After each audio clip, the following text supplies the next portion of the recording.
Hey, everybody. Welcome to the Michael Steele Podcast. I'm Michael Steele, and it's a pleasure to have you back in the neighborhood. Thanks for dropping in. It's always a pleasure when you do. I love it when you do that download thing, as you know. Catch us on Apple Podcast, Stitcher, TuneIn, wherever you get your downloads, and certainly give us a 5-star review. Share us on social media. Check me out on Twitter at Michael Steele. So I wanted to have a sort of a laser focus in this conversation about women in politics. And I was thinking back when I was talking to a producer about this, about a young woman that I knew back in the day who was stirring up the pot in a little place called Virginia. She would go on to get herself elected to Congress in 2014, serving 2 terms, representing Virginia's 10th congressional district. She was named as one of the top 10 most effective lawmakers in the 115th Congress by the Center for Effective Lawmaking. She now serves as a senior advisor with Baker Donaldson, where she offers clients decades of her policy experience in the legislative, administrative, and private sector areas. She is none other than Congresswoman Barbara Comstock from the great state of Virginia, whom I've known a long, long time, going back, probably when I was a county chairman, certainly when I was state chairman here in Maryland. And what's exciting about Barbara is that she does the politics, but she has an anchor into what people are going through, how they live their lives, what their experiences are. And as an example of that, her legislative achievements include passing legislation to promote women and disadvantaged populations in STEM, as well as expanding research in the technology space. So when people talk about what women do, Barbara, you're a good model of that, how elective leadership can make a difference in a number of areas. And so I wanted to get you on to talk about that. And of course, some of the crazy stuff that's going on inside Republican politics right now. But welcome to the podcast. It's such a pleasure. Welcome. Great to be with you. Absolutely. And I think when you were talking about it, I think we did meet on one of your first races in Maryland. And then I remember, I guess when you ran for Senate, right? We held a fundraiser for you. So that was before I went into that. And then, of course, you were chairman when I first ran in the Virginia State House. Yep. So 2009 was a great year that then portended, to the takeover of Congress for I remember that campaign well. Spent a lot of time in Virginia that my first year as RNC chairman. That's right. A very good cycle, very different time. Very, very different time. So I want to, I think a lot of the conversations that we hear in particularly in the political space about women is from the Democratic side, the progressive left especially, in many instances, even to the exclusion sometimes for Democrats of strong candidates and now elected officials like Mikey Sherrill of New Jersey. We've seen in this cycle a diverse selection of GOP women leaders, and we've seen gadflies, crazy. Marjorie Taylor Greene comes to mind. Certainly, I think the preeminent female Republican leader right now is Liz Cheney. When you step back and you then look more broadly at what the landscape looks like, Republicans have so far 127 GOP women who've announced their plans to run for a U.S. House seat, more than twice the 50 women who had declared their candidacy at this point in the 2020 cycle. What do you think attributes to that? And what does this crop, because I know you're working with a number of these women, what does it look like? Sound like, feel like? No, I mean, when you have those numbers, sometimes a lot of them are in the same seat. Say if it's an open seat, a lot of them, might be, not in districts that are really very competitive. So you really can, get down to where are the women in the 45 or so seats that are going to be, the key seats, or things like in Virginia, we do have a state senator, Jen Kiggins, who is running in the Virginia Beach seat against Elaine Loria. And usually what we try and find in the most effective candidates is that they already are in a state or local, position, because then they're candidates who know how to run a race. They already have a footprint, particularly when they're challenging incumbents. That's the most effective thing to do. Not that you can't, my first race, in the state house, I was challenging an incumbent and I wasn't in office, but I was running in a local office. But I know that local office experience, even though I'd had all kinds of experience on the national level and campaigns and working with a lot of folks, the fact that I had been a state legislator was probably, one of the most effective, helpful things in terms of then, moving on to run for Congress. Even though I had worked for the congressman I was, went on to replace, and even though I had, worked on Senate campaigns and the like. So we do try and encourage women first, get that farm team to run on the state and local level. Oftentimes people don't want to do that. The salary isn't great. They have bigger plans, but certainly one of the things the Democrats have done successfully, and we try and replicate this for Republicans, is find those state and local leaders who already have that footprint. Like, for example, in Iowa, Ashley Hinson, who's a new freshman representative, was a state senator already. Nicole Maliotakis in Staten Island also was, I can't remember, a state senator or a state rep. And so that made them more effective candidates, particularly since they were challenging incumbents. So that's kind of what we look for, at ViewPAC or Winning for Women, both of the groups I'm on their board, when we're trying to find women. But, over the past, several cycles, obviously Trump has made that whole dynamic difficult. Certainly, for the class of 18, the women got wiped out, which is really what inspired a lot of them to come back, women to run again. People like Young Kim actually was on the ballot in 18, and then she ran again in 20. She's really a model candidate because she's in a tough district that Biden won. But she had been a state senator, I believe it was, been active locally. And so when she ran again, she learned, different to do in that congressional race. And she really kind of set herself apart and didn't, attach herself to Donald Trump, who clearly was going to lose her seat. So I think she's probably a model of where we can grow.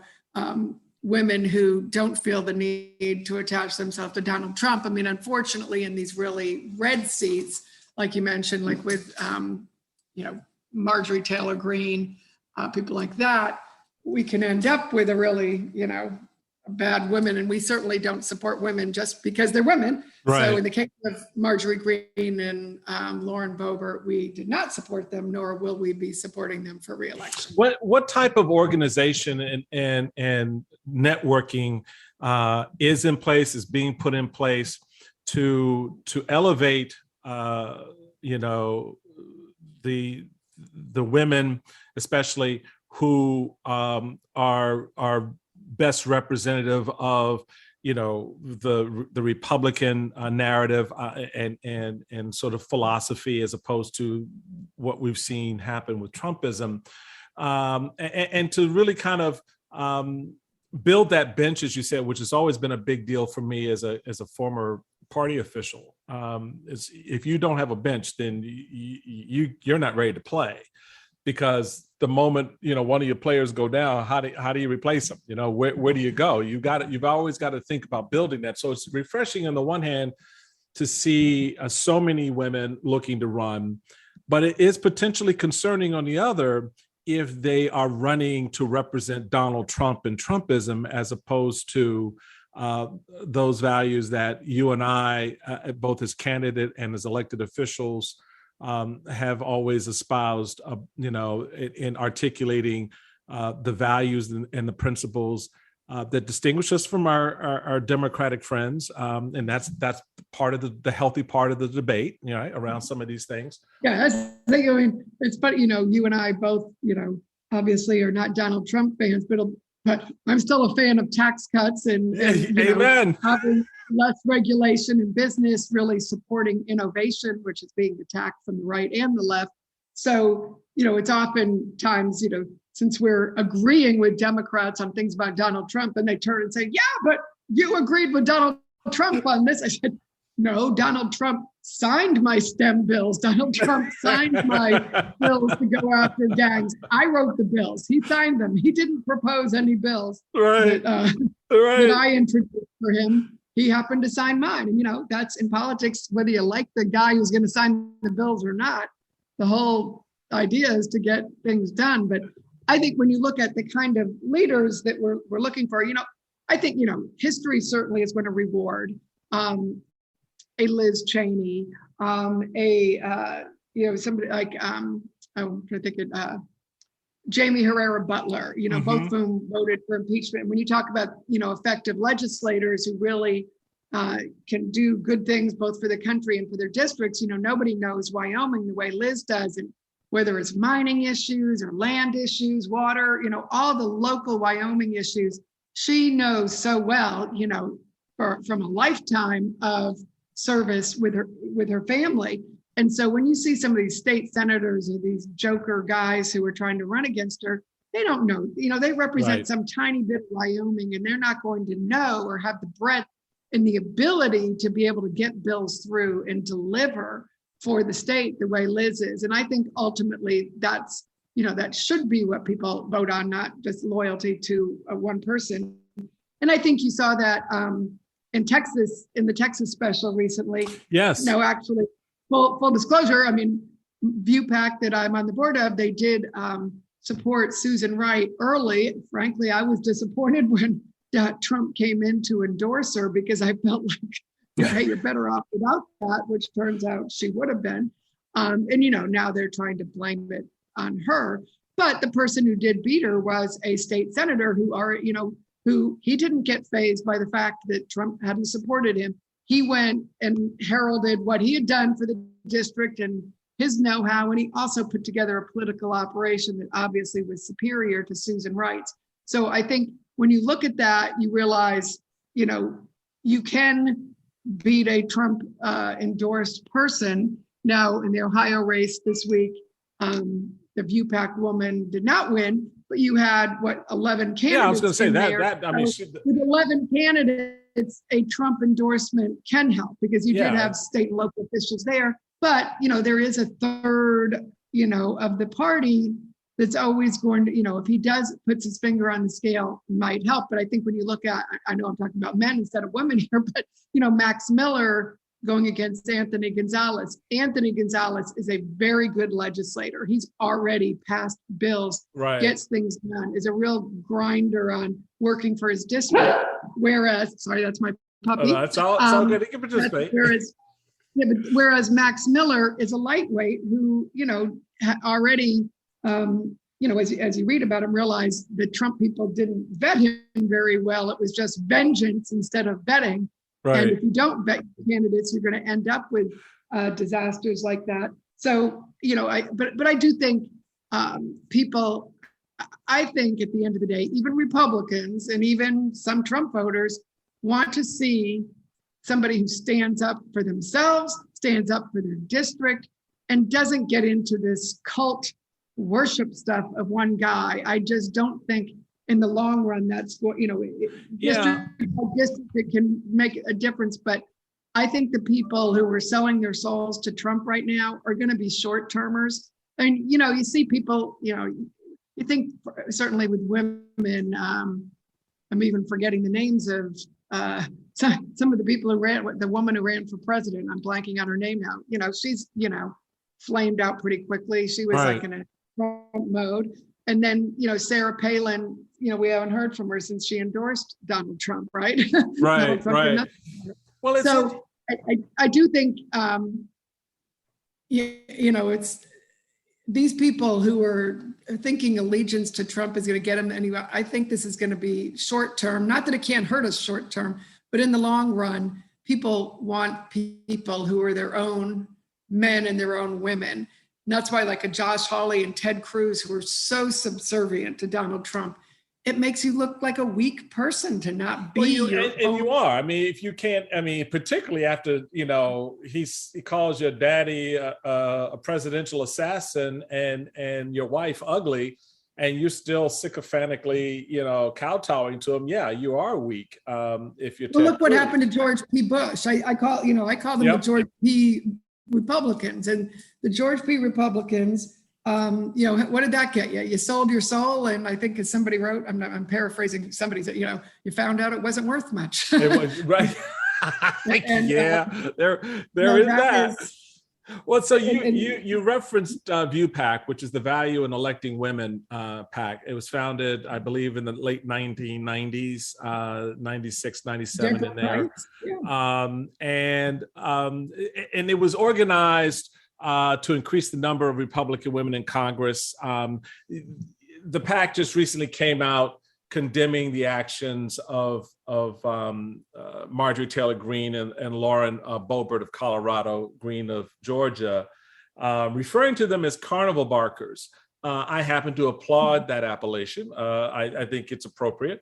How do you see organizations like ViewPAC in not just in the process of identifying a Barbara Comstock kind of candidate, right? To run and win in districts across the country, but then also to engage some of the crazy that's in place right now, to draw clear, identifiable lines between common sense Republicanism and this batshit crazy Trumpism? Well, it's not easy. And I'll tell you, Julie Conway, who runs ViewPAC and has been there for years, is just legendary. And she really works with the candidates right from the beginning, then puts, other people like me or people on our board or other women candidates kind of in touch with them, to be mentors and guide them when they get elected. And oftentimes she's supporting people in the primary. So we often try to identify, particularly if there's a crowded primary where you might have it might be your path to winning, Right. We're trying to find those who, like I said, like a state and local person. And then when they win, Julie's there helping them get staff and helping their reelection efforts and really setting up in Washington. She finds them apartments and places to live sometimes. So she's really a full service operation. And then Winning for Women, that I'm also on the board there, Annie Dickerson, who started this. Annie. And both of these groups have been wonderful from when I first ran. They are the people and the individuals with me, even back to the State House here, talk about getting that farm team. And they are really good at then plugging these women into networks of other women, helping them with policy and issues, and making sure they, when they do come in, that they are really solid legislators. So you see, and I think that's where someone like a Jamie Herrera Butler, who ViewPAC has always supported in Winning for Women, she's one of the foremost leaders on issues for women, for children with disabilities, for high-risk pregnancies, which she had, and she's just a great authority on this, and she gets bipartisan legislation through. She's been really working collaboratively on issues that really aren't red or blue, but they're just important for constituents. And I think those, again, she being primary because she voted for impeachment, but I think you're going to see the quality of her work and her knowledge of her district win out at the end. Well, you're actually raising an interesting point, Barbara, because I'm curious your thinking, and certainly the network of women that you are working with right now, how you're viewing, and I'm going to speak of Marjorie Taylor Greene as representative of a group, a type of candidate that, sort of the Trump faction, and then juxtaposed against the Liz Cheney model. How do you see that narrative play itself out? How does a Marjorie Taylor Greene continue to garner the following that she has?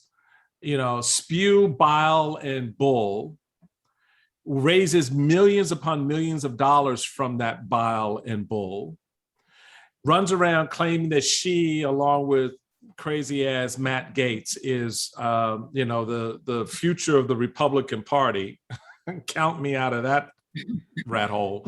No, they won't be. I mean, no, they just won't be. And that's the point. They won't be. But how do you explain? And she's never going to pass a bill. I think, now there's an ideal situation where somebody who's already a state legislator in her district, there's 800,000 people in the district, right? And there's got to be a state senator or a state rep in that area who's actually done things and can say, unlike Marjorie, I've passed 5 bills that do this, that, and the other that have helped you. I've actually gotten a tax cut passed, or I've actually, done something for your roads or your bridges already. Marjorie's not even on a committee and never will be. So, I guess if Republicans win and she's still there, she probably would be, but she's an embarrassment to the state and to the district. And certainly in Georgia, there is a smarter, more effective person, pretty much anybody besides her would be. So, I encourage any Republican in that district to run, because she's somebody who just wants to be a celebrity. I call them congressional Kardashians. They aren't serious people. And they are never going to pass legislation. And really the money they're spending, because she gets the low dollar donations and just churns it and has all these operations and people who raise it for her. The best, the people who are making a lot of money off of her are the direct mail people, the online things.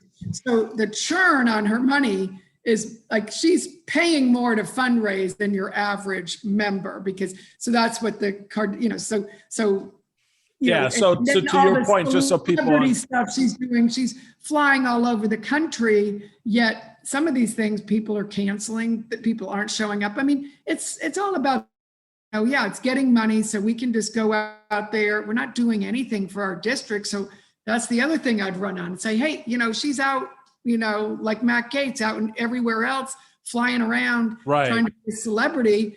I don't care about being a celebrity. I'm just going to work on your roads and bridges. And there's got to be a lot of stuff that is not getting done in her district because she's absolutely worthless. And there's got to be somebody who's probably doing things, and they could run on, wouldn't you rather have a substantive person who gets things done for you and let her just go on the clown show that she's on her own time? So quick sidebar, since we brought up Matt Gaetz, there was a press release that went around from his office with the official seal of the United States Congress on it, touting Congressman Matt Gaetz launches new podcast Firebrand with Matt Gaetz. Can he do that? Is that legal to use congressional email and letterhead to advertise your own personal podcast? I don't think this is not a congressional podcast. I hadn't seen that. I don't,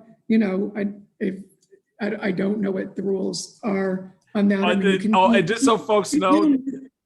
You can do newsletters. I mean, if he's talking about legislation and things, I suppose he can. I just don't. I bet you that SOB is not talking about no damn legislation. His first guest is Marjorie Taylor Greene.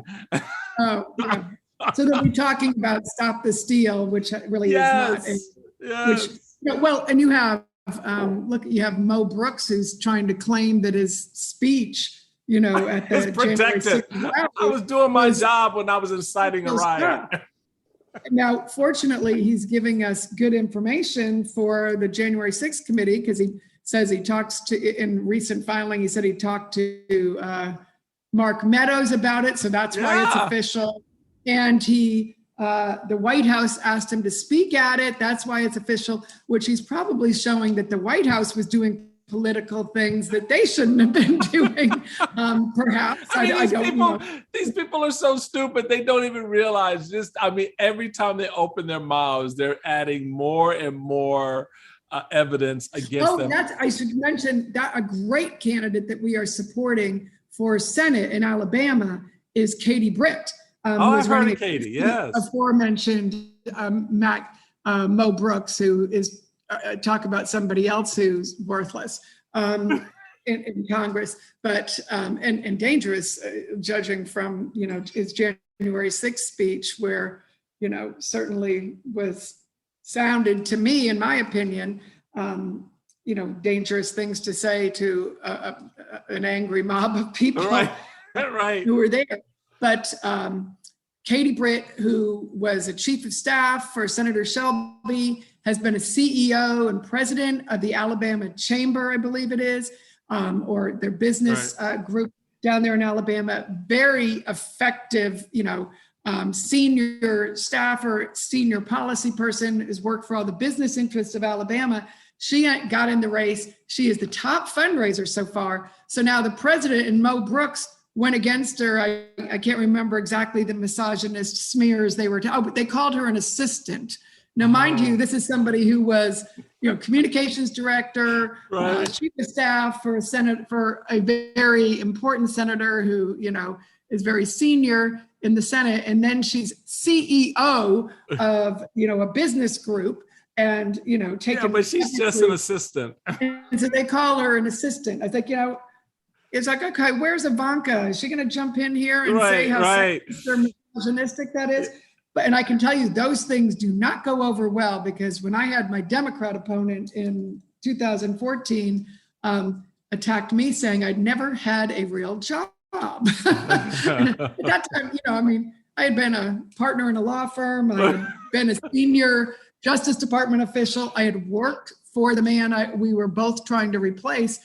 And he's saying I didn't have a real job, which was kind of bizarrely, smearing federal employees, which are a big part of our district, as well as me personally. And I can tell you that was the thing that he just got wiped off the, and it is amazing how that sensibility. I beat it by 16 points because when people heard that on an ad, interesting, talk about being a female candidate and how you don't get a break, particularly as Republicans.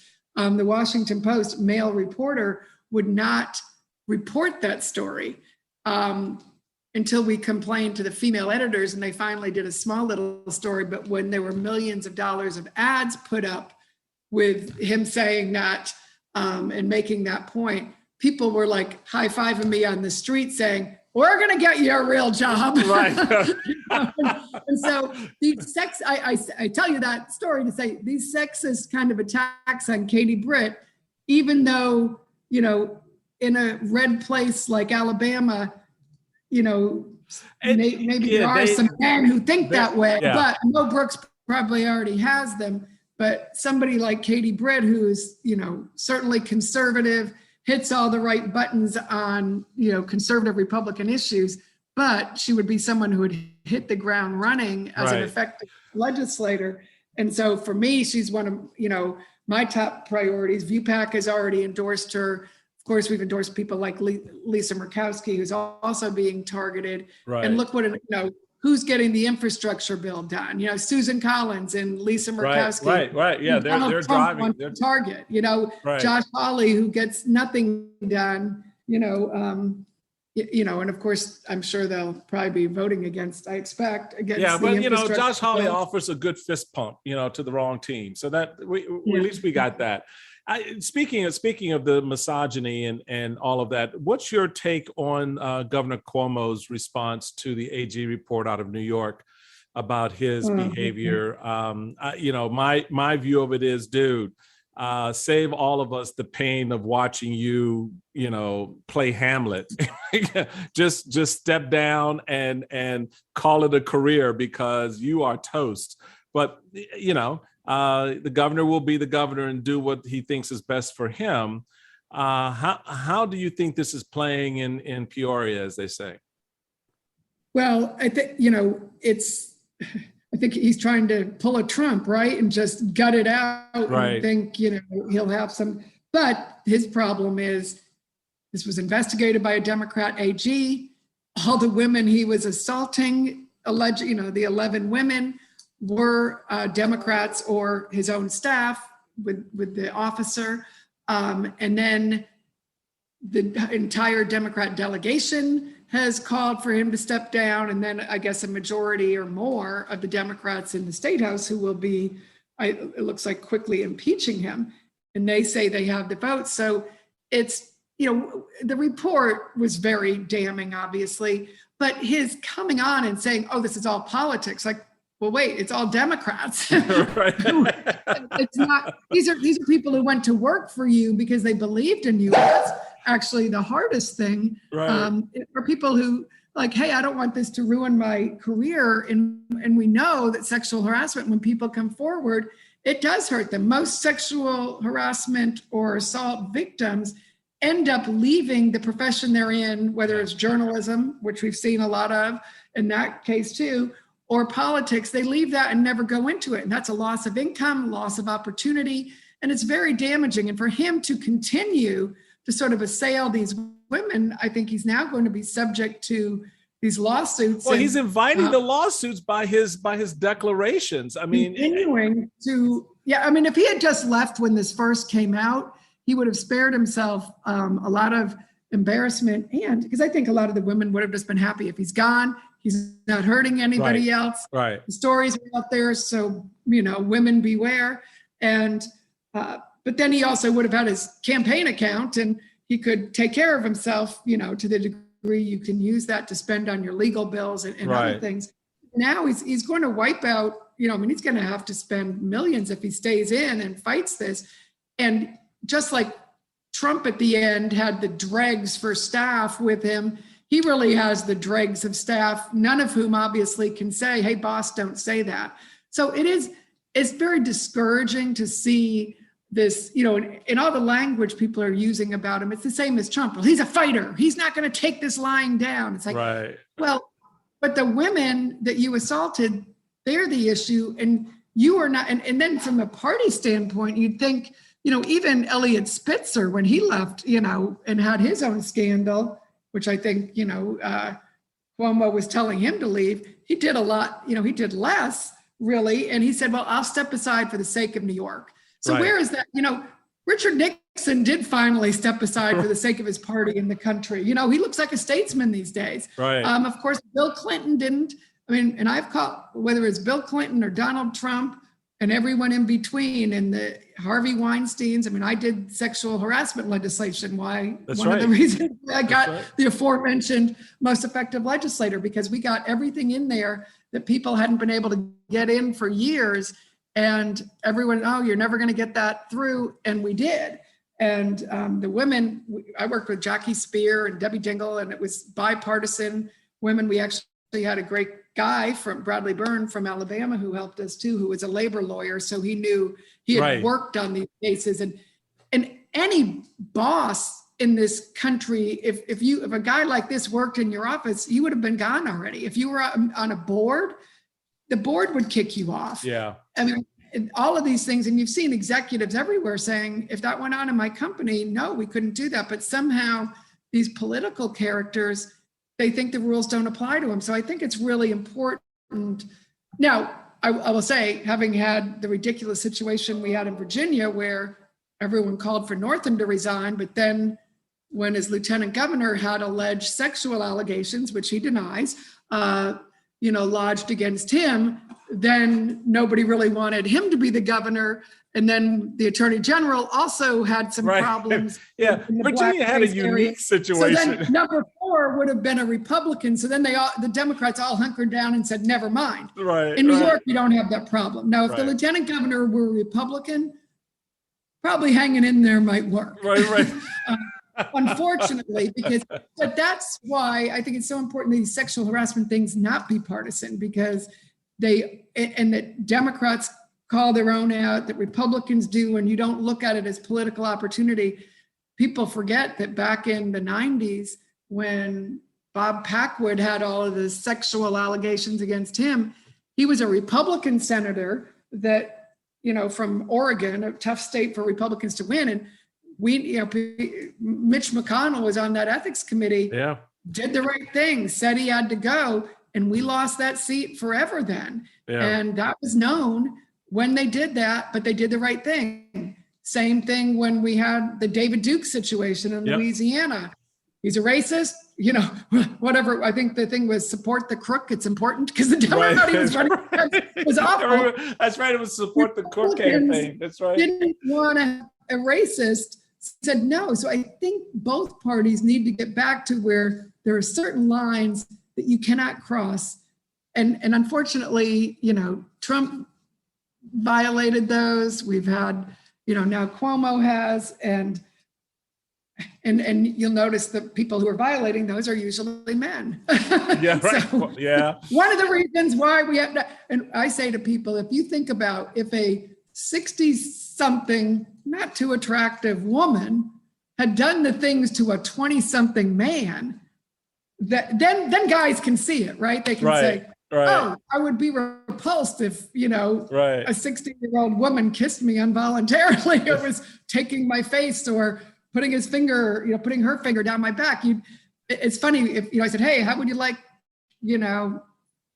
think of the most repulsive woman you don't like doing that to you, then they can understand, oh yeah, that would be harassment. That would be awful. Yeah, then it's harassment. Yeah, no. And then, but somehow women are supposed to put up with that and they shouldn't. It's interesting. And I appreciate those women who came forward because their careers still will be difficult now. Yeah. And I hope there will be Democrats who will hire them. But what happens is even when you come out and do things, then people are like, well, that was a whistleblower. You better watch out. Whistleblowers always end up having it's a sacrifice they make for others, and they should be praised for it and not condemned, victimized again the way he's doing it. We're going to take a quick break.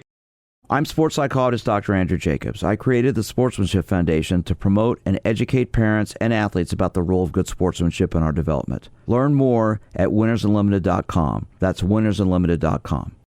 The rich and powerful want us to think the economy is a line on a stock market ticker. That's wrong. The economy is powered by us. It's what we create, what we buy, what we need. President Biden has proposed bold public investments in jobs and families, but more is needed. We need housing, healthcare, caregiving, action on the climate crisis, and millions of good-paying jobs. This is our moment to finally unlock prosperity for all of us. For more information, go to prosperus.org. That's prosperus.org. In business, it's never just another day. Every day is the day. It could bring your biggest order yet or a new cyber threat. Whatever the day holds, with Comcast Business, you'll be prepared. With a network that can deliver gig speeds to most businesses, Comcast Business Security Edge to help protect your connected devices, and a dedicated team available 24/7. Every day in business is a big day. We'll keep you ready for what's next. Comcast Business, powering possibilities. In business, it's never just another day. Every day is the day. It could bring your biggest order yet or a new cyber threat. Whatever the day holds, with Comcast Business, you'll be prepared. With a network that can deliver gig speeds to most businesses, Comcast Business Security Edge to help protect your connected devices, and a dedicated team available 24/7. Every day in business is a big day. We'll keep you ready for what's next. Comcast Business, powering possibilities. Barbara Comstock, she's a firebrand, y'all. She's one of a kind. She's out there doing her thing. I love it.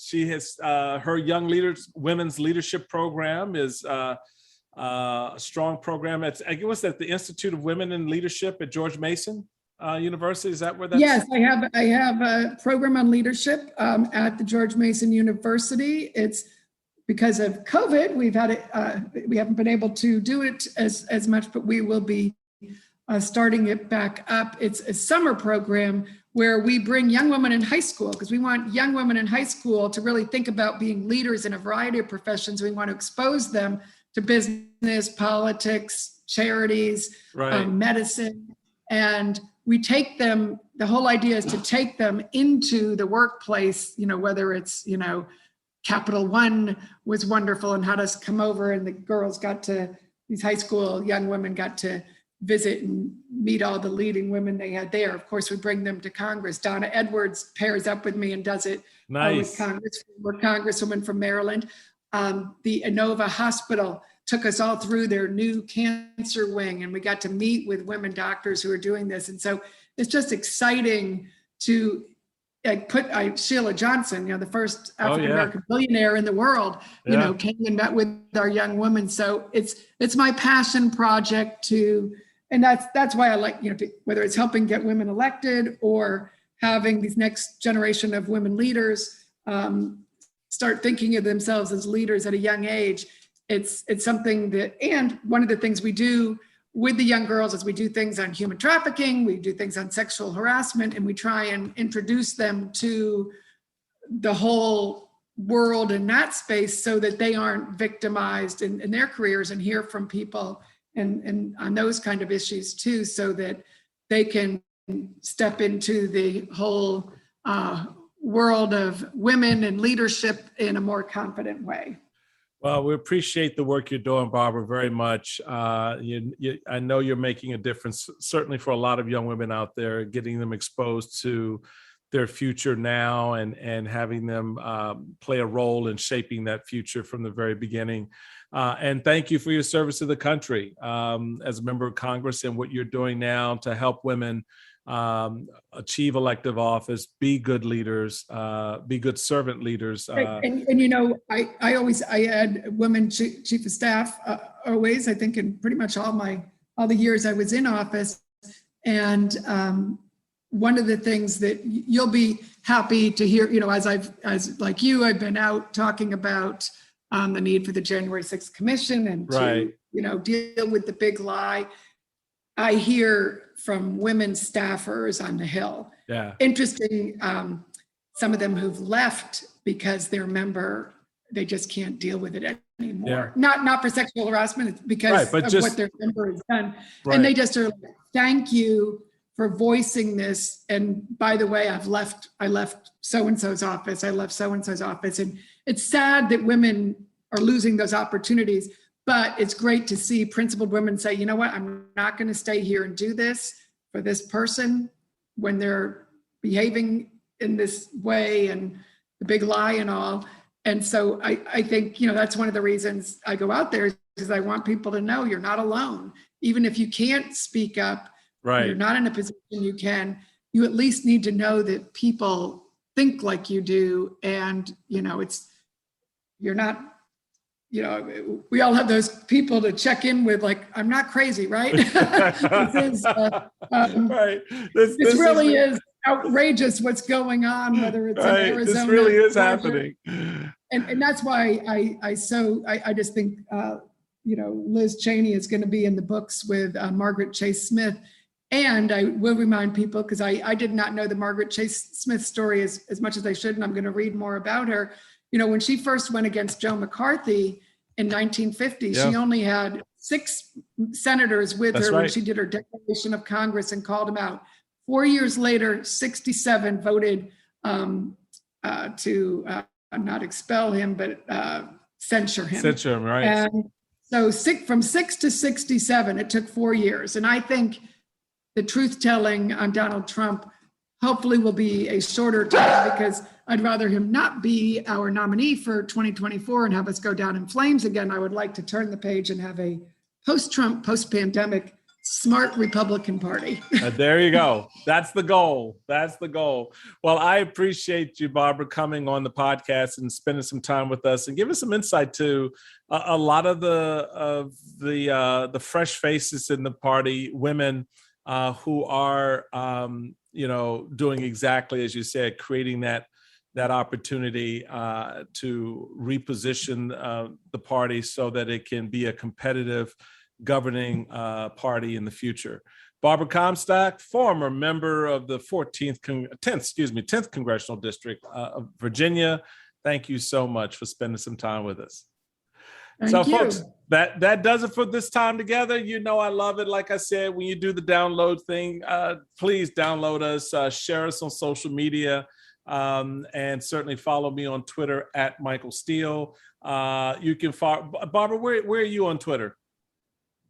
At Barbara Comstock. At Barbara Comstock. There you go. So follow Barbara, catch up on the work she's doing. Certainly out there working to help women engage in politics through ViewPAC, Value in Electing Women. And until next time, be safe, be well, get the vaccine. Stop being stupid. Please get the vaccine. I just talked to someone who said their aunt got COVID because she would not get the vaccine and died this past week. It's just sad to read their stories. And and Julia Letlow, who's a great new female member of Congress, she's in Congress because unfortunately her husband died of COVID before we had the vaccine. And she has I put it on my Twitter, very moving story of how, how she would encourage everyone to get the vaccine. And now she has 2 little kids and she's a widow and she is an advocate for the vaccines in very conservative territory. And God bless her. She's the kind of woman we need there. Yeah, it's real, folks. It's real. Don't play around with it. And don't take stupid for an answer, right? Vaccinate yourself, wear the masks so that you get to see Thanksgiving, Christmas, and have a birthday next year. Until your children grow up. That's right, and grow up. Until next time, be safe, folks. Take care.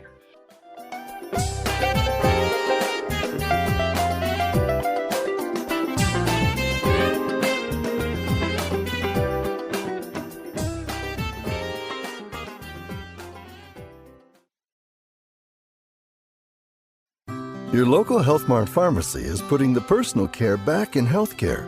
We know you by name, not by refill number. Visit healthmart.com for the location near you. Health Mart, caring for you and about you.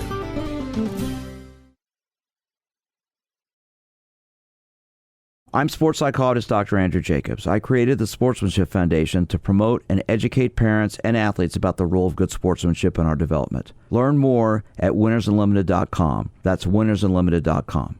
The rich and powerful want us to think the economy is a line on a stock market ticker. That's wrong. The economy is powered by us. It's what we create, what we buy, what we need. President Biden has proposed bold public investments in jobs and families, but more is needed. We need housing, healthcare, caregiving, action on the climate crisis, and millions of good-paying jobs. This is our moment to finally unlock prosperity for all of us. For more information, go to prosperus.org. That's prosperus.org. This isn't just any day, it's the day. The day you welcome new people to your team, or welcome an idea that changes everything. Wherever your day takes you, Comcast Business can help. With a network that can deliver gig speeds to most businesses, Comcast Business Security Edge to help protect your connected devices, and expert support 24/7. Every day in business is a big day. Comcast Business will keep you ready for what's next. Comcast Business, powering possibilities.